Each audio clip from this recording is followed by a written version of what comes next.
Hello friends, welcome to மகளிர் உலகம். இன்றைக்கி ஒரு சின்ன குழந்தைக்கு வந்து பட்டு பாவாடை வந்து எப்படி ஸ்டிச் பண்ணுறதுன்னு பார்ப்போம் வாங்க.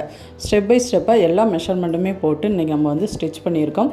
இது வந்து பார்த்திங்க அப்படின்னா ஒரு 2 வயசு குழந்தைக்கு வந்து கரெக்டாக இருக்கும். ஃபஸ்ட்டு வந்து இப்போ நம்ம ஸ்டிச் பண்ண போகிறது வந்து ஸ்கெட்டு, கட்டிங் அண்ட் ஸ்டிச்சிங் ஃபுல்லாகவே இருக்குது. பொறுமையாக பாருங்கள், அதே மாதிரி ஃபுல்லாக வாட்ச் பண்ணுங்கள். அப்போ தான் உங்களுக்கு புதுசாக பழகிறவங்களுக்கு ரொம்பவே ஈஸியாக இருக்கும். ஏன்னு பார்த்தீங்க அப்படின்னா ஒரு சிலர் வந்து மெஷர்மெண்ட்டில் நிறையா மிஸ்டேக் பண்ணுவாங்க, எந்த இடத்துல தப்பு பண்ணுறோன்றதே தெரியாது. அதனால் எல்லா வீடியோவுமே ஃபுல்லாக நீங்கள் பார்த்தீங்க, மெஷர்மெண்ட் ரிலேட்டடாக எல்லா கேல்குலேஷன் வருது எல்லாத்தையுமே கவனமாக வாட்ச் பண்ணிங்க அப்படின்னா கண்டிப்பாக உங்களாலையும் சூப்பரான ஒரு பட்டுப்பாவாடை சட்டை வந்து ஸ்டிச் பண்ண முடியும். இந்த ட்ரெஸ்ஸு வந்து பார்த்திங்க அப்படின்னா நார்மல் ஒரு ட்ரெஸ்ஸு தான், அளவு ட்ரெஸ்ஸாக கொடுத்துருக்காங்க. அதை வச்சு நம்ம எப்படி ஸ்கெட்டு வந்து ஸ்டிச் பண்ணுறதுன்னு பார்ப்போம். இப்போ ஏற்கனவே கூறிய மெஷர்மெண்ட்டு பார்த்துருப்பீங்க. இப்போ ஆம்கோல் வந்து பார்த்திங்க அப்படின்னா 3 இன்ச்சு, அதே மாதிரி நெக்கும் 3 இன்ச்சு. இது உள்ளர வர அந்த கோட்டோட, அதாவது பாவாடையோட மேலே உள்ள பெட்டிக்கோட்டுன்னு சொல்லுவாங்களே, அதுக்குரிய ட்ரெஸ்ஸுன்றதுனால நம்ம மேலே போடுற ஷர்ட்டோட கொஞ்சம் கழுத்து வந்து கீழே இறக்கம் அதிகமாக இருக்கணும். அதனால தான் வந்து நம்ம அதிகமாக இறக்கி வச்சுருக்கோம். அடுத்து நெக்கு, ஷோல்டரு எல்லாம் மெஷர் பண்ணிக்குவோம். இப்போ ஆம்கோலுக்குரிய பெண்டு வந்து நம்ம வரைச்சிக்கலாம். கரெக்டாக எப்போதுமே வரைகிற மாதிரி வரைஞ்சிக்கலாம். கட்டம் போட்டுக்கோங்க. புதுசாக பழகுறீங்க அப்படின்னா கட்டம் போட்டு அந்த கட்டத்துலேருந்து பெண்டு போட்டிங்க அப்படின்னா உங்களுக்கு வரைகிறதுக்கு ரொம்பவே ஈஸியாக இருக்கும். லைட்டாக பெண்டு எடுத்தால் போதும். இப்போ நம்மளுக்கு சரியான பஸ்ட்டு சைஸ் வந்து குறிச்சிக்கும் 6.25 இன்ச்சு. இதை மெஷர் பண்ணிக்கும். இந்த இடத்துல தான் வந்து பார்த்திங்க அப்படின்னா உங்களுக்கு அந்த பெண்டு வந்து முடியணும். இது எல்லாத்துக்குமே அப்படி தான், ப்ளவுஸுக்கும் சரி, சுடிதாருக்கும் சரி, இது மாதிரி ஸ்கெட்டு ஸ்டிச் பண்ணிலும் சரி உங்களுக்கு அப்படி தான் வரும். அந்த இடத்துல தான் வந்து உங்களுக்கு ஸ்டிச்சிங் வரணும். இப்போ நம்ம லைட்டாக அந்த கிராஸ் கொடுத்துக்குவோம். இந்த கிராஸ் கொடுத்திங்கன்னா உங்களுக்கு ஷர்ட்டில் வந்து பார்த்திங்க அப்படின்னா மேலே வந்து அந்த ஷேப் வந்து கொடுக்கும், பார்க்குறதுக்கே அழகாக இருக்கும். இப்போ நம்ம ஃபுல்லாக வந்து கட் பண்ணி எடுத்துக்கலாம். அதே மாதிரி நம்மளுக்கு எந்த இடத்துல ஸ்டிச்சிங் வேணும் அந்த பாயிண்ட் நம்ம மெஷர் பண்ணியிருக்கோம்ல, அந்த பாயிண்டில் சின்னதாக ஒரு வீ கட் வந்து கொடுத்துக்கோங்க. உங்களுக்கு ஸ்டிச் பண்ணையில் வந்து பார்த்தீங்க அப்படின்னா ரொம்பவே ஈஸியாக இருக்கும். பாருங்கள், இது மாதிரி வீ கட்டு கொடுத்துக்கோங்க. அடுத்து நம்ம ஸ்கெட்டுக்கு கீழே வரக்கூடிய அந்த லைனிங் துணி வந்து எடுத்துக்கலாம். மொத்த லென்த் வந்து பார்த்திங்க அப்படின்னா 24 இன்ச்சு. அதை எடுத்துக்குவோம். துணி வந்து பார்த்திங்க அப்படின்னா 4ஆக மடிச்சிருக்கு. ஓப்பன் வந்து உங்களுக்கு ஆப்போசிட்டில் இருக்கணும், க்ளோஸ் வந்து உங்களை பார்த்து இருந்தால் தான் கரெக்டாக இருக்கும். இதே மாதிரி ஃபுல்லாக கட் பண்ணி எடுத்துக்கலாம். இப்போ இந்த ஸ்கெட்டு வந்து பார்த்திங்க அப்படின்னா ஒரு 2 வயசு குழந்தைக்கு வந்து சரியாக இருக்கும். அதே மாதிரி இது மாதிரி ஃபெஸ்டிவலுக்கெல்லாம் போடையெல்லாம் வந்து பார்த்திங்க அப்படின்னா அதோட போட்டுட்டு விட்டுருவோம். அதனால் நம்ம இப்போ தைக்க போகிற பாவாடை வந்து பார்த்திங்க அப்படின்னா கொஞ்ச நாள் வச்சுருந்து போடுற மாதிரி டக்கு பிடிச்சி போட போகிறோம். இதுதான் ஸ்கெட்டு வந்து நம்ம இதை தான் வந்து இப்போ ஸ்டிச் பண்ண போகிறோம். 1 இன்ச்சுக்கு கரெக்டாக வந்து மடிப்பு வச்சு எப்படி அழகாக நீட்டாக ஸ்டிச் பண்ணுறதுன்னு பார்ப்போம். ஃபஸ்ட்டு 2 கார்னரையும் வந்து நம்ம சின்னதாக ஒரு ஃபோல்ட் பண்ணி மடித்து அடிச்சுக்கலாம். இது வந்து பார்த்திங்க அப்படின்னா அந்த பிசுறு வந்து வந்துக்கிட்டே இருக்கும். பட்டு துணியில் நார்மலாகவே எல்லாத்துக்கும் தெரியும், அந்த பிசுறு வந்து வந்துக்கிட்டே இருக்கும். அந்த பிசுறு வராமல் இருக்கிறதுக்காண்டி நம்ம ஃபஸ்ட்டு சைடு 2 சைடுமே மடித்து அடிச்சிருங்க. உங்களுக்கு ரொம்பவே ஈஸியாக இருக்கும். இப்போ நம்ம எடுத்து வச்சுருக்கத பேக் பீஸ் வந்து பார்த்திங்க அப்படின்னா நம்ம 2ஆக கட் பண்ணியிருப்போம். அந்த 2ஆக கட் பண்ண பீஸில் பட்டன் அந்த யூ போடுற அந்த இதையும் கொக்கி போடுற பீஸையும் வந்து நம்ம ஸ்டிச் பண்ணிக்கலாம். இது வந்து நார்மலாக எல்லாத்துக்கும் தெரியும், இருந்தாலும் புதுசாக பழகிறவங்க இதையும் பார்த்துக்கோங்க. நம்ம சேனலை இப்போ தான் ஃபஸ்ட் டைம் வீடியோ பார்க்குறீங்க அப்படின்னா மறக்காமல் சப்ஸ்கிரைப் பண்ணுங்கள், பெல் ஐக்கானை கிளிக் பண்ணிக்கோங்க, அதில் ஆல்ரெடி நோட்டிஃபிகேஷனை கிளிக் பண்ணிக்கோங்க. அப்போ தான் நம்ம சேனலில் எந்த வீடியோ போட்டாலும் உங்களுக்கு உடனே வரும்.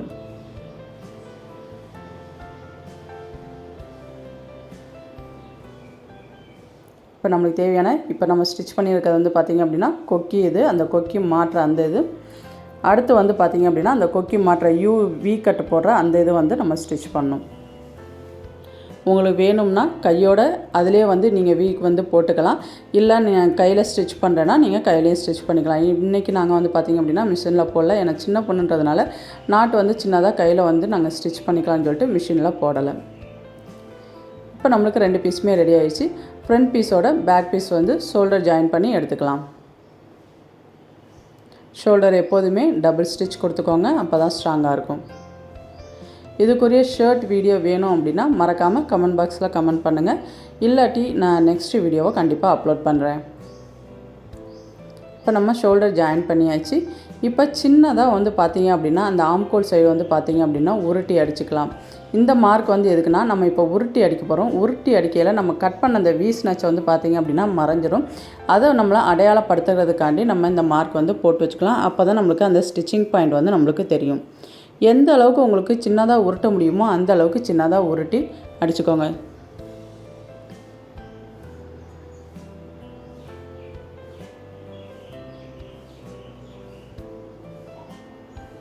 2 சைடுமே ஃபுல்லாகவே ஸ்டிச் பண்ணிக்கோங்க. எந்த அளவுக்கு சின்னதாக உருட்ட முடியுமோ அந்தளவுக்கு உருட்டி மடித்து எடுத்துக்கோங்க. இதெல்லாம் எனக்கு தெரியாது அப்படின்றவங்க ஃபஸ்ட்டு வந்து மிஷின் நீங்கள் பலகையிலே வந்து பார்த்திங்கன்னா ஒரு ரஃப்பாக ஒரு துணி எடுத்து சின்ன சின்னதாக மடித்து நீங்கள் ஸ்டிச் பண்ணி பழகுனீங்க அப்படின்னா ஈஸியாகவே வந்துடும். அதுலேயும் இது மாதிரி காட்டன் துணியில் வந்து பார்த்திங்கன்னா பர்ஃபெக்டாக அழகாக வந்து உங்களுக்கு வரும். இது மாதிரி சின்ன சின்ன மெட்டீரியல் சின்ன சின்ன பீஸெல்லாம் வந்து பார்த்திங்க அப்படின்னா 30 ரூபா 40 ரூபாய்க்கு இந்த மொத்த கடையிலலாம் வந்து பார்த்திங்கன்னா விற்கும்.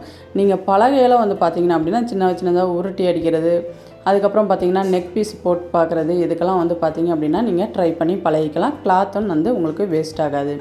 இப்போ நம்ம வந்து 6 இன்ச்சுக்கு மெஷர் பண்ணிக்குவோம். அதுதான் வந்து நம்மளுக்கு ஸ்டிச்சிங் பாயிண்ட்டு. மெஷர் பண்ணிவிட்டு மேலே வந்து பார்த்திங்க அப்படின்னா நம்ம ஏற்கனவே வந்து மார்க் பண்ணியிருக்கோம். அந்த அளவுக்கு கிராஸாக வந்து நம்ம ஸ்டிச் பண்ணிக்கலாம். இது வந்து பார்த்திங்க அப்படின்னா உங்களுக்கு சைட் ஜாயினிங் இது இதோட முடிஞ்சிடும். இதே மாதிரி ஆப்போசிட் சைட்லேயும் வந்து ஸ்டிச் பண்ணிக்கோங்க. வீடியோ ரிலேட்டடாக ஏதாச்சும் கமெண்ட் இருந்துச்சுன்னா மறக்காமல் கமெண்ட் பாக்ஸில் கமெண்ட் பண்ணுங்கள்.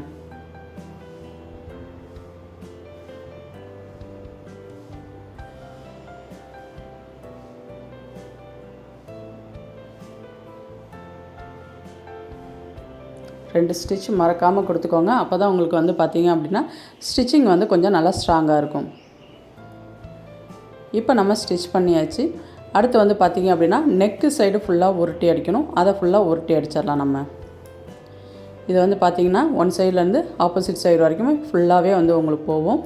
எந்த அளவுக்கு சின்னதாக உருட்டி அடிக்க முடியுமோ அந்த அளவுக்கு சின்னதாக உருட்டி அடிங்க. ஏற்கனவே நான் சொன்ன மாதிரி இது மாதிரி உருட்ட தெரியலனா இது மாதிரி ஒரு சின்ன சின்ன துணியெல்லாம் வந்து பிட்டு துணி வந்து பார்த்திங்கன்னா நிறையா ஹோல்சேல் கடையில் அவங்க வேஸ்ட்டு பீஸுன்னு சொல்லி நிறையா வச்சுருப்பாங்க. அது மாதிரி துணியெல்லாம் வாங்கி நீங்கள் வந்து எந்த அளவுக்கு உங்களால் உருட்டி அடிக்க முடியுதுன்னு பார்த்து உருட்டி அடித்து பழகுனீங்க அப்படின்னா உங்களுக்கும் நிறையா ப்ராக்டிஸ் ஆகும். அதே மாதிரி பார்த்திங்கன்னா இது மாதிரி துணிகளை தைக்கையில் உங்களுக்கு ஈஸியாக ட்ரைனிங் ஆயிரும். இப்போ நம்ம கழுத்து ஃபுல்லாக அடித்தாச்சு. அடுத்து வந்து பார்த்திங்க அப்படின்னா டாட் பிடிக்கிறது. டாட் வந்து பார்த்திங்கன்னா இது மாதிரி நான் ஏற்கனவே சொன்ன மாதிரி ஃபெஸ்டிவலுக்கு மட்டும்தான் அதிகமாக யூஸ் பண்ணுவோம் இது மாதிரி ட்ரெஸ் எல்லாம். அப்படின்றப்போ ஒரு தடவை போடக்கூடியதாக இருக்கக்கூடாது. ஏன்னா இது மாதிரி ட்ரெஸ்ஸும் ரேட்டும் கொஞ்சம் கூட இருக்கும். அதனால் கொஞ்சம் டாட் பிடிச்சி நம்ம ஸ்டிச் பண்ணிக்கிட்டோம். எந்த துணி தைச்சாலும் சரி கொஞ்சம் கேப் விட்டு நீங்கள் நிறையா இடம் விட்டு நீங்கள் ஸ்டிச் பண்ணிங்க அப்படின்னா உங்களுக்கு வச்சுருந்து போடுற மாதிரி அழகாக இருக்கும். இப்போ நம்ம டாட் வந்து பார்த்திங்க அப்படின்னா 4.25 இன்ச்சுக்கு வந்து டாட் பிடிக்க போகிறோம்.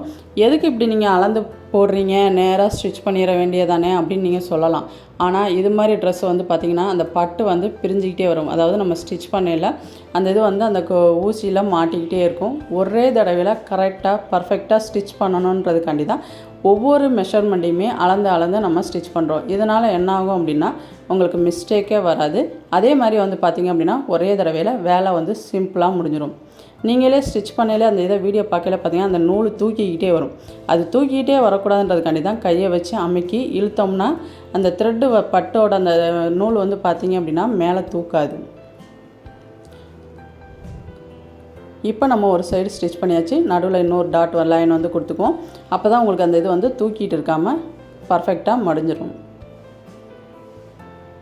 இப்போ நாளை முன்னே நீங்கள் போடையில் வந்து பார்த்தீங்க அப்படின்னா இந்த ட்ரெஸ்ஸு இந்த டாட் வந்து போடையில் உங்களுக்கு பாயிண்ட்டை வந்து அதிகமாக வச்சு தையலை பெருசாக வச்சுக்கோங்க. அப்போ தான் நீங்கள் பிரித்தாலுமே உங்களுக்கு அந்த பாவாடையில் வர அந்த டாட் வந்து தெரியாமல் அழகாக நீட்டாக இருக்கும்.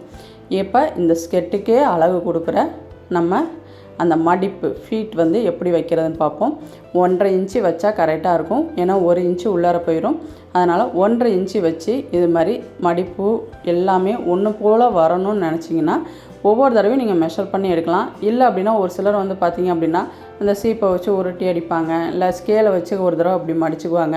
அது மாதிரி செஞ்சாலும் சரி. இல்லை எனக்கு ஒரே தடவையில் பர்ஃபெக்டாக வேணும்னு நினைக்கிறவங்க இது மாதிரி மெஷர் பண்ணி கூட நீங்கள் ஸ்டிச் பண்ணிக்கலாம். இது உங்களுக்காண்டி தான் ஒவ்வொரு தடவையும் மெஷர் பண்ணியிருக்கோம். உங்களுக்கு வேணும் கரெக்டாக 1 இன்ச்சுக்கு கரெக்டாக எனக்கு மடிக்க தெரியும்னு தெரிகிறவங்க 1 இன்ச்சுக்கு கரெக்டாக மடிச்சிடலாம். நம்ம அந்த போட்ட லைன் வந்து பார்த்திங்க அப்படின்னா நம்ம மடித்த அந்த இடத்துல இருக்கணும். அதே மாதிரி இது மாதிரி பட்டை ட்ரெஸ் ஸ்டிச் பண்ணுறீங்க அப்படின்னா ஒரு தடவைக்கு அயர்ன் பண்ணிக்கோங்க. அப்போ தான் உங்களுக்கு அந்த மடிப்பை வந்து பார்த்திங்க அப்படின்னா நீட்டாக அழகாக வரும். இப்போ நம்மளுக்கு 13.5 இன்ச்சு தான் சென்டர் பாயிண்ட் வருது.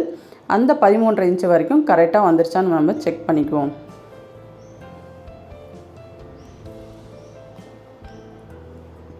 இப்போ பாருங்கள், உங்களுக்கு பார்த்தாலே தெரியும் மடிப்பெல்லாம் ஒன்று போல் அழகாக நீட்டாக இருக்குன்னு. இப்போ நம்ம ஏற்கனவே ஸ்டிச் பண்ணி வச்சுருக்க அந்த மேலே ஷர்ட்டோடு வந்து பார்த்திங்க அப்படின்னா ஜாயின் பண்ணிடலாம். நம்மளுக்கு அந்த இதில் இப்போ நீங்கள் ஸ்டிச் பண்ணதுக்கப்புறம் அந்த ஷர்ட்டுக்கும் இந்த ஸ்கர்ட்டுக்கும் மடிப்பு வித்தியாசமாக இருந்தால் கூட நம்ம இவ்வளோ நேரம் ஸ்டிச் பண்ணது எல்லாமே வேஸ்ட்டாக போயிடும்.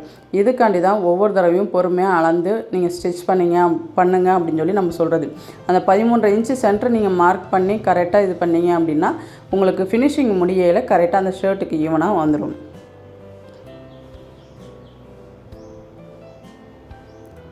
இப்போ நம்ம வந்து பார்த்திங்க அப்படின்னா ஃபுல்லாக அதை வந்து ஜாயின் பண்ணிடலாம். ஷர்ட்டில் எங்கேயுமே கேப் இருக்கக்கூடாது.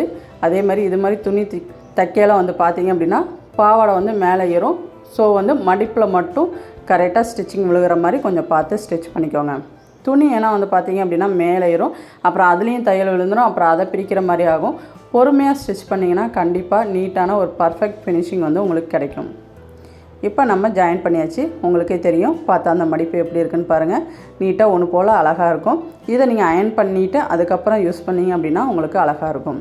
அடுத்து இப்போ நம்ம லைனிங் வந்து ஜாயின் பண்ணிடலாம். உள்ள லைனிங் வந்து பார்த்திங்க அப்படின்னா நம்ம இஷ்டம் போல் மடிப்பு வச்சுக்கலாம். இல்லை அதே மாதிரி எனக்கு 1.5 இன்ச்சு தான் பர்ஃபெக்டாக வேணும்னா அதே மாதிரியும் வச்சுக்கலாம். அது உங்களுடைய விருப்பம்தான். ஆனால் மடிப்பு என்ன பெருசு பெருசாக வச்சுட்டு வரேன்னு கடைசியில் இடம் இல்லாமல் பார்த்துறாதீங்க. கரெக்டாக ஆரம்பிக்கையிலையும் முடியையிலையும் உங்களுக்கு துணி வந்து பார்த்திங்க அப்படின்னா கரெக்டாக இருக்கணும்.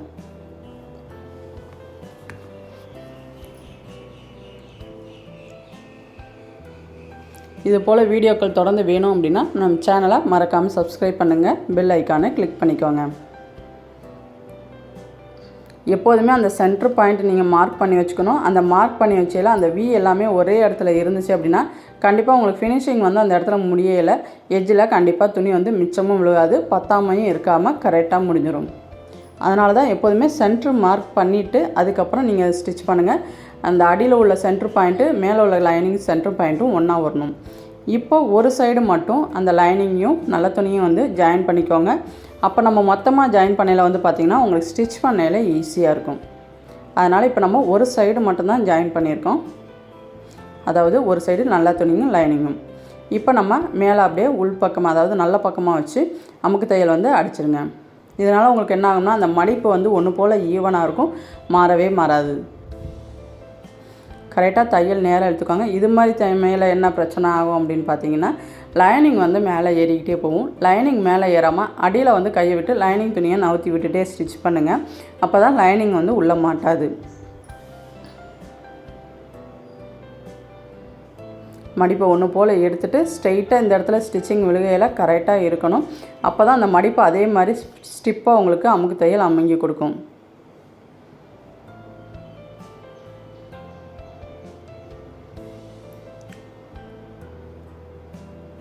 பாருங்கள், இது மாதிரி தான் லைனிங் துணி அடியில் போய் மாட்டிக்கணும். நம்ம லைனிங் துணியை எடுத்து விட்டு நீங்கள் ஸ்டிச் பண்ணுங்கள், உங்களுக்கு கரெக்டாக இருக்கும்.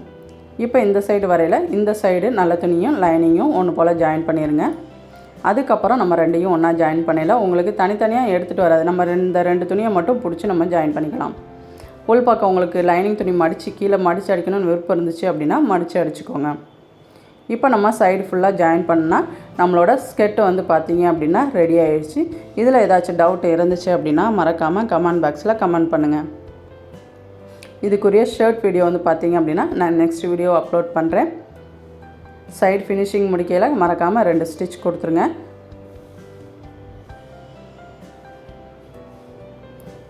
இப்போ நம்ம ஸ்கெட் வந்து முடிஞ்சிருச்சு. இப்போ நம்ம திருப்பி பார்த்தோம்னா இதுதான் நம்மளுக்கு வந்த ஃபினிஷிங். ஸ்கெட்டு எப்படி இருந்துச்சு அப்படின்றத மறக்காமல் கமெண்ட் பாக்ஸில் கமெண்ட் பண்ணுங்கள். உங்களுக்கு பிடிச்சிருந்துச்சு அப்படின்னா மறக்காமல் ஒரு லைக் போட்டு விடுங்க. தேங்க்யூ ஃப்ரெண்ட்ஸ், பாய்.